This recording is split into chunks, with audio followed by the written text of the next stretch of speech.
जिससे ब्रह्म और आत्मा की एकता का साक्षात्कार हो जाए, बीच की पोजीशन ही समाप्त हो जाए। जो व्यक्ति देह में रमण कर रहा है उसे भूल जाए, जीवात्मा को परमात्मा के प्रति बहुत आनंद की अनुभूति होने लगे। तो भगवान श्री कृष्ण कहते हैं यही ज्ञान है, देह और आत्मा के बीच का जो भेद है मिट जाए, जिसे माया कहते हैं। माया तो ठगनी हम जानी, जिसके अंदर झूठाईपन भरा हुआ है, इसको कोई समझ ले, समझ लेना वही ज्ञान है। और ज्ञान प्राप्त होने वाले लोग तो जागृत हैं, जगे हुए। ज्ञानी का मतलब है कि अब मैं ईश्वर का बन गया हूँ, अब मैं और किसी का हूँ नहीं।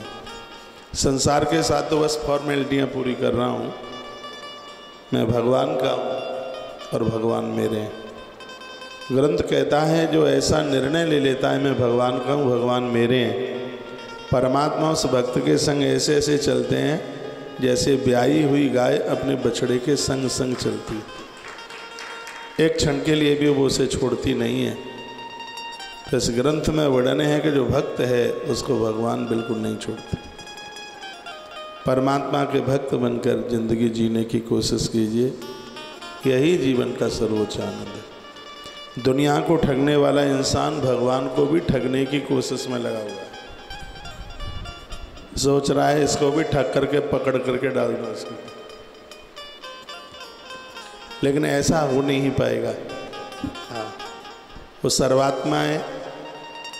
हम क्या सोच लिया है तो बड़ी बात होगी। हम क्या सोचने के लिए जा रहे हैं ये हमें नहीं पता होता है, इससे पहले उसे पता हो जाता है, वो समझ लेता है। आज के इस भिक्षु गीत से मैं आप सबके बीच में निवेदन करना चाहूँगा, संसार की जो भी सामग्रियाँ वस्तुएं हैं उसको अपनी और अपने पिता की मान करके उसको प्रयोग में मत लीजिए। उसको भगवती सत्ता, उसको भगवान की संपत्ति मानकर अपने प्रयोग में लें, अपराध नहीं होगा। उनको मन में विचार कीजिए, रहने के लिए एक मकान भगवान ने दिया है, खाने के लिए धरती माता अन्न देती है, प्रभु प्रेरणा से ही हमें इसे प्राप्त हो रहा है। लोग इतना आदर मान और सम्मान दे रहे हैं, ये सब हमारे भगवान के ही द्वारा तो हो रहा है। भगवान श्री कृष्ण कहते हैं उद्धव, जो सब क्रियाओं में मेरी सत्ता का अनुभव करता है, मैं एक क्षण के लिए भी उस भक्त को भूलता नहीं हूँ। ये भगवान के साथ मैं उसे कभी भी नहीं भूलता। जैसे ब्याई गैया अपने बच्चे के पीछे पीछे घूमती है, मैं उस भक्त के पीछे पीछे ऐसे ही लगा रहता हूँ। तो भगवान बोले, एक बार जयकारा लगाइए, बोले भक्त वत्सल भगवान की, हनुमान जी महाराज की। तो ध्यान से सुनिए, जिससे मेरी भक्ति हो उसे धर्म कहते हैं, जिससे ब्रह्म और आत्मा की दूरियां मिट जाए उसे ज्ञान कहते हैं। और तीसरी बात बताई है, विषयों से जो असंगति हो जाए, विषयों से जो ऊब जाए, अब मुझे कुछ भी नहीं चाहिए, उसे वैराग्य कहते हैं। वैराग्य संसार के दोषों से दूर कर देता है। वैराग्य कहानी नहीं है। फिर संसार की जो भी वस्तुएं हैं उनसे आप परिपूर्ण, आपको विरक्ति हो गई है, वही वैराग्य। परिवार, कुटुंब, खानदान, अभी तो देखिए आपको बच्चे बहुत अच्छे लगते हैं, पत्नी अच्छी लगती है, भतीजे अच्छे लगते हैं, भाभियाँ अच्छी लगती हैं, और दुनियादारी के लोग बहुत आपको अच्छे लगते हैं। जब तक ये सब अच्छे लगते रहेंगे तब तक वो अच्छा कहाँ लगेगा। ऐसा बताते हैं कि जो लोग रसगुल्ला खा लेते हैं तो मीठी चाय भी उनको फीकी लगती है, उन्हें स्वाद नहीं आता। जो संसार की चाशनी चाट रहे हैं, भगवान के नाम में उनको रस नहीं आएगा। चाय स्वादिष्ट लगे उसके लिए पहले रसगुल्ला छोड़ना पड़ता है। भगवान हमें बहुत अच्छे लगें उसके लिए संसार का स्वाद छोड़ना पड़ता है। लोग कहते हैं आज ही तो आप में से कोई बहन बैठी होगी, कहा भजन में मन नहीं लगता। आप ही बोले थे, कोई बोले हैं भजन में मन नहीं लगता।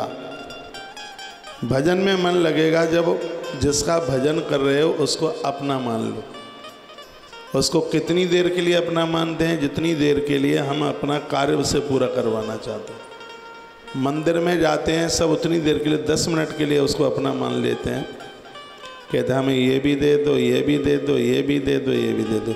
घर में अपने बच्चों से दिन में 20 बार मिलते हो सकता है घर में बना हुआ मंदिर, उसमें बैठे हैं गोपाल जी, 1 आध महीने में मिलते हैं उनसे आप अपने घर में, 1 आध महीने में। बहुतों को तो शायद ये भी ना पता हो कि हमारे घर में कृष्ण है भी हैं कि नहीं। उन्हें पूछ लेना कि तुम्हारे मंदिर में कौन कौन से देवता हैं, तो वो कहेंगे मोनू की मम्मी को पूछ के बताना पड़ेगा कौन कौन से देवता हैं।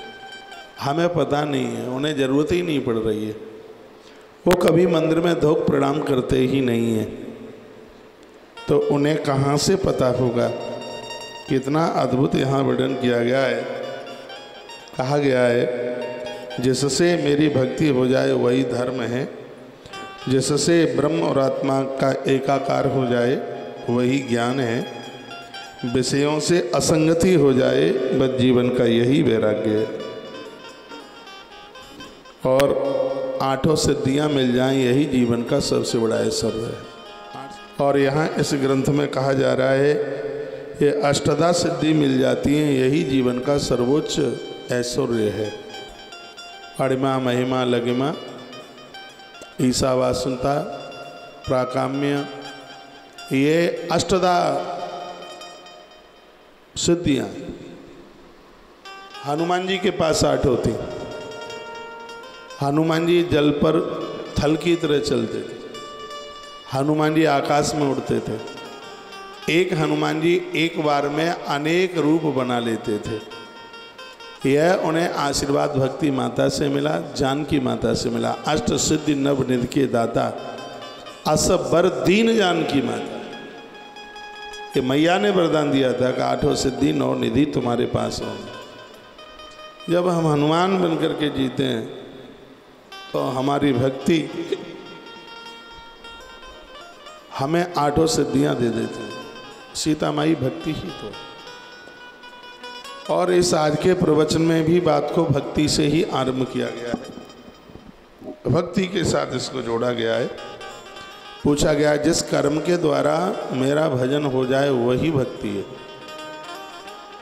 आत्मा और देह का भेद मिट जाए तो वही ज्ञान है, उसी को ज्ञान कहा गया। ब्रह्म और आत्मा का एकाकार हो जाए वही ज्ञान है, विषयों से असंगति हो जाए वही वैराग्य है, और अणिमा आदि सिद्धियां प्राप्त हो जाएं, भजन का फल मिलना आरंभ हो जाए वही ऐश्वर्य है। भजन करते रहते हैं, भजन का फल नहीं मिलता। इसलिए नहीं मिलता क्योंकि ध्यान एकाग्रचित नहीं होता। भगवान उस हृदय में कभी बैठते ही नहीं है जिसमें राग द्वेष भरा पड़ा। अभी पिछले बार मैं उपनिषद की कथा में बोल रहा था, या पराशर संहिता की कथा में, यदि कोई व्यक्ति तुम्हारे घर के बीच में से नाला निकालना चाहे तो आप उसे कभी अपने घर में नाला नहीं निकालने देंगे। यदि कोई व्यक्ति तुम्हारे घर में डस्टबिन खाली करना चाहे तो उसके लिए भी आप राजी नहीं होंगे। ये दुनिया को तुमने अपना खासम खास मित्र जिन्हें बना लिया है, जो तुम्हारा चरित्र लूटने के लिए तैयार खड़े हुए हैं, ये क्या है? ये तुम्हारे जीवन के मकान में कुकर्मों का नाला बनाने के लिए जा रहे हैं। इनसे सावधान रहिए, इनकी बिल्कुल भी बातों में मत आ जाइए। ऐसे काम कीजिए वही कार्य तुम्हारी भक्ति बन जाए।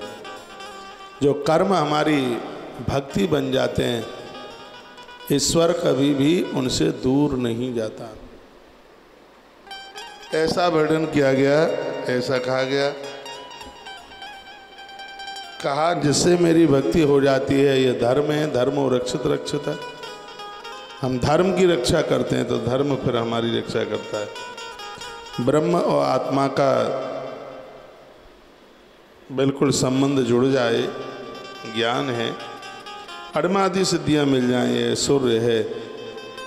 ऐसी कथा का वर्णन किया। उद्धव जी कहते हैं हे भगवान, यम और नियम कितने प्रकार के हैं?